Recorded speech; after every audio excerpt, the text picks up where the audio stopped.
අයිබෝන් කියලා පිළිගන්නවා අපේ business ideas video series එකේ පළවෙනි episode එකට. පටන් ගන්න කලින් පොඩි මතක් කිරීමක් තියෙනවා. අපි මේ YouTube channel එකෙන් කරන්නේ business ගැනයි. ඉතින් ඔයා ඒ වගේ videos බලන්න කැමති නම් අනිවාර්යයෙන්ම අපේ YouTube channel එකට subscribe කරලා ඊට අපේ තියෙන bell icon එක click කරන්න අමතක කරන්න එපා. ඉතින් අපේ පළවෙනි business idea එක තමයි candles. එහෙම නැත්නම් ඉටිපන්දම්. කෙලිම වල ඔළුවට එන්නේ අපෝ ඉටිපන්දම් කියන්නේ මොනවද මේ හැමතැනම තියෙනවා මේක අපිට කරන්න පුළුවන් බිස්නස් එකක් නෙමෙයි කියලා.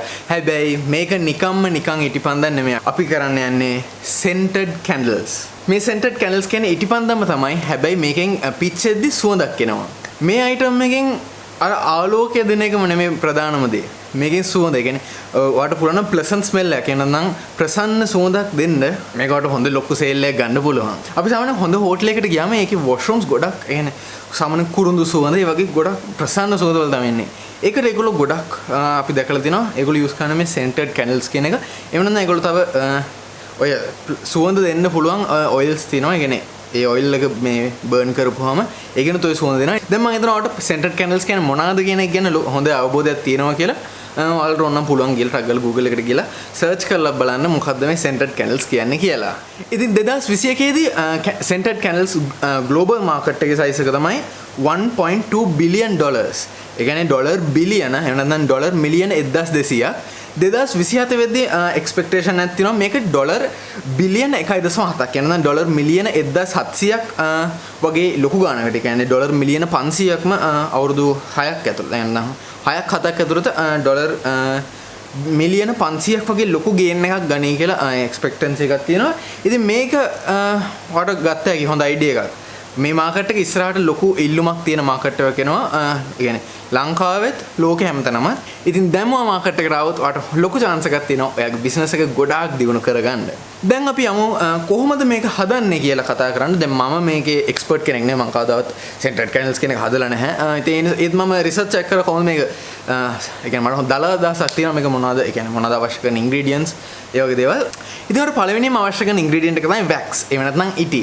ඉතින් මේ ඉටි වර්ග දෙකක් තියෙනවා paraffin wax and soy wax.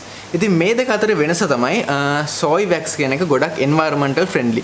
ඉතින් මේකත් ඔයාලට ඔයාගේ business එක ඉස්සරහට කරගෙන යද්දී soy wax use කරොත් දැන් ඔයාගේ product එක environmental friendly. ඉතින් ඒක නිසා හොඳ marketing එකක් කරොත් ඔයාලට ලොකු chance එකක් තියෙනවා ඔයාගේ product එක ගොඩක් ඉස්සරහට ගෙනියන්න. දෙවෙනියට අපිට අවශ්‍ය කරන දේ තමයි scent එක. එහෙම නැත්නම් fragrance කියනවා. එහෙනම් සිංහලෙන් කිව්වොත් සුවඳ. ඉතින් අපිට මේ සුවඳවල් අපිට ලිමිටේෂන් නැහැ. අපිට ඕනම ප්‍රසන්න ඕනම සුවඳක් අපිට යූස් කරන්න පුළුවන්. අපි ගොඩක්ම ලංකාවේ අතරත් අපි ගොඩක්ම දකින සුවඳවල් තමයි cinnamon, lemon grass, lavender ඒ වගේ දේවල්. මොකද ඒවා ගොඩක්ම ඒ කියන්නේ ලංකාවේ මිනිස්සු අතරේ ගොඩක් ඒ කියන්නේ ඒක අපේ ට්‍රෙන්ඩ් එකක් වෙලා තියෙන්නේ. ඉතින් ඒක නිසා ඔයාලට ට්‍රෙන්ඩ් එක යූස් කරන්න පුළුවන්. එහෙම නැත්නම් ඔයාලට පුළුවන් අපේ කවදාවත් අත් නොවිඳපු perform කරන්න පුළුවන් සුවඳක් තියෙනවා නම් ඒක යූස් කරලා අපිට අලුත්ම ට්‍රෙන්ඩ් එකක් හදලා හොඳ බිස්නස් එකක් ලබා ගන්න පුළුවන්. ඊට පස්සේ අපිට අවශ්‍ය කරන දේ තමයි glass jars. සාමාන්‍යයෙන් scented candles කියන එක එන්නේ glass jars එහෙම නැත්නම් tin. අර අපි salmon tin තියෙන එච්චර උස නැහැ. ඒ කියන්නේ සාමාන්‍ය මෙච්චරක් විතර උස ඒ කියන්නේ අවර size එක ඔයාට අවශ්‍ය විදිහට හදාගත්ත හැකි. ඉතින් ඔය දෙක තමයි ගොඩක් use කරන්නේ. ඉතින් ඔයා decide කරනවා ඔයා මොන container එකද දාන්න. දැන් ඉතින් glass jar එකට දාපුවාම ඔයාට පුළුවන් color එක උනත් පෙන්වන්න. ඉතින් දැන් මේ candle එකේ එළිය දෙන එක මම ඉස්සෙල්ලා කිව්වා වගේ එළිය දෙන එක නෙමෙයි ප්‍රධානම දේ. මේකේ ප්‍රියමනාප ගතියක් තියෙනවනේ. ඒ නිසා glass jar එක use කරපුවාම quality එක ටිකක් වැඩි. මං කියන්නේ ටින් එක use කරන්න එපා කියලා. ඒකෙත් වෙනම aesthetic එකක් තියෙනවා. ඉතින් ඔයාලට පුළුවන් ඔයාගේ budget එකත් බලලා ඔයාලට හරියනම container type එක තෝරගන්න. ඊට පස්සේ අපිට අවශ්‍ය කරන දේ තමයි wicks. එහෙම නැත්නම් අර නූල. ඉතින් ඒවත් ඔයාලට ගත්ත හැකි හරියම ලේසි. ඒත් එක්කම ඔයාලට ගන්නවා මේ wick එකට පොඩි glue එකක් තියෙනවා. මොකද ඒක අපි ගත්ත jar එකේම නැත්නම් ටින් එක හරි මොකක් හරි container එක යටට අලවන්න ඕනේ. ඉතින් ඒ දෙකත් අවශ්‍ය වෙනවා. ඉතින් එච්චරයි වට අවශ්‍ය වෙන්නේ. තව ඔයාලට පුළුවන් අර ඒක බැලන්ස් කරන්න, සෙන්ටර් කරන්න අවශ්‍ය කරන tools තියෙනවා. ඒ වගේ දේවල් තව add-ons ටික ගන්න. ඉතින් හරිම simple setup එකක් තියෙන. සාමාන්‍යයෙන් දේවල් 5ක් 6ක් තමයි ඔයාලට ඕන වෙන්නේ මේක කරගන්න. ඉතින් දැන් ඔයා හිතන්න පුළුවන් මේවා කොච්චර මට ඒ කියන්නේ කොච්චර cost එකක් මට ඇයිද කියලා. ඉතින් ඒකටත් මම research එකක් කරා. හැබැයි මම හිතනවා මීට වඩා ලොකු price reduction එකකට ඔයාලට ගන්න පුළුවන්. මොකද මම බැලුවේ online markets වල තියෙන ඒවා ඒකෙදි soy wax කිලෝ එකක් රුපියල් 3200ක් කියලා තමයි දාලා තිබුණේ. මම ඒ අවශ්‍ය කරන link එක අනිවාර්යෙන් description එකේ දාලා තියන්න. මේ product link එක. ඉතින් 3200ට වඩා කියන්නේ ඔයා පිටකොටට ගියොත් අනිවාර්යයෙන් ඔයාලට මේ soy wax කෙනෙක් හොයාගන්න පුළුවන්. ඔයා wholesale ගන්න නිසා ඔයාට 3200 නේ සමහර කෙනාට 1000 ගානකට උනත් ගන්න පුළුවන් වෙනවා. ඊට පස්සේ අපිට තියෙනවා scents. එහෙම නැත්නම් අපේ fragrances. ඒ වල ගණන් මම Biloxi soap එකේ business එකේ use කරන scents වල ගණන් කියන්න.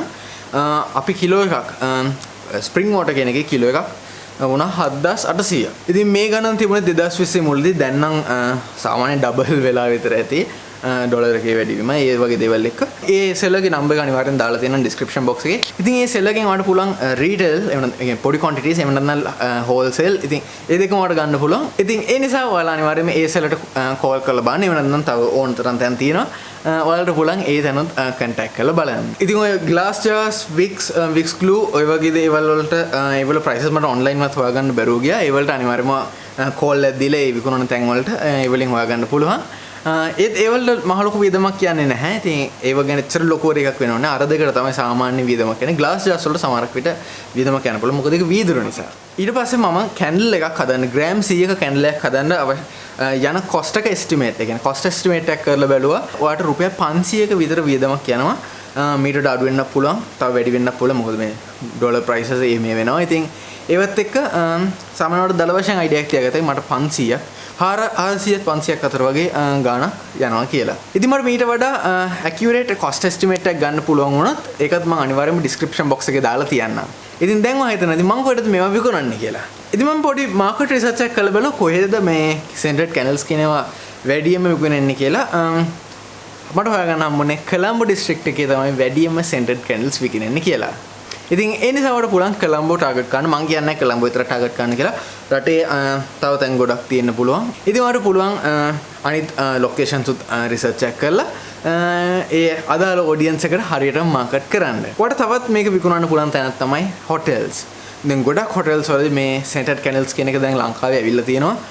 washroom එකෙත් මම ඉස්සෙල්ලා කිව්වා washroom එකට ගියත් washroom එකෙත් මේ scented candle එකක් ලයිට් කරලා තියෙනවා. මොකද ඒකෙන් ප්‍රසන්න සුවඳක් එනවා. ඒකෝර washroom එකේ තියෙන සාමාන්‍ය washroom එක කියන තැන අපි හිතනවා unhygienic කියලා. ඉතින් ඒ mindset එක අපි අයින් කරනවා ඒ pleasant smell එක දීලා. ඉතින් ඒ නිසා ඔයාලට පුළුවන් hotels වලටත් ඒ කියන්නේ සාමාන්‍ය වගේ යාළුවගේ hotel එක තියෙනවා ඉස්සෙල්ලාම එහෙට try out කරලා බලන්න. වැඩි හරියනවා නම් ඔයාලට පුළුවන් business එක upscale කරලා ඊට වඩා ලොකු hotels වලට ගිහිල්ලා ඔයාගේ business එක සාර්ථක කරගන්න. ඉතින් එච්චරයි අපිට අපේ පළවෙනි business ideas episode එකකින් කතා කරන්න තියෙන්නේ.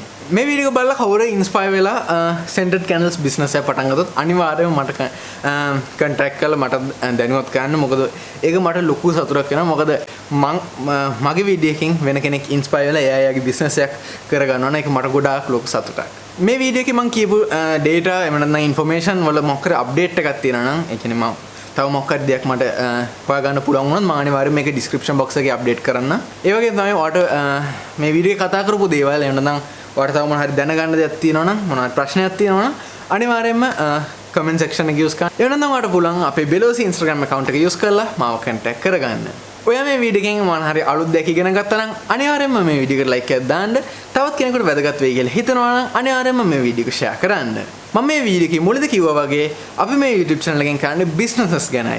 ඒ නිසා ඔයා business videos බලන්න කැමති නම් අනිවාර්යයෙන්ම අපේ YouTube channel එකට subscribe කරලා ඊට අපේ තියෙන bell icon එක click කරන්න අමතක කරන්න එපා. ඉතින් අපි තවත් එපිසෝඩ් එකකින් හම්බ වෙනකන් ඔයාලා හැමෝම ඔයාලගේ business හොඳට කරගෙන සතුටින් සහ පරිස්සමෙන් ඉන්න.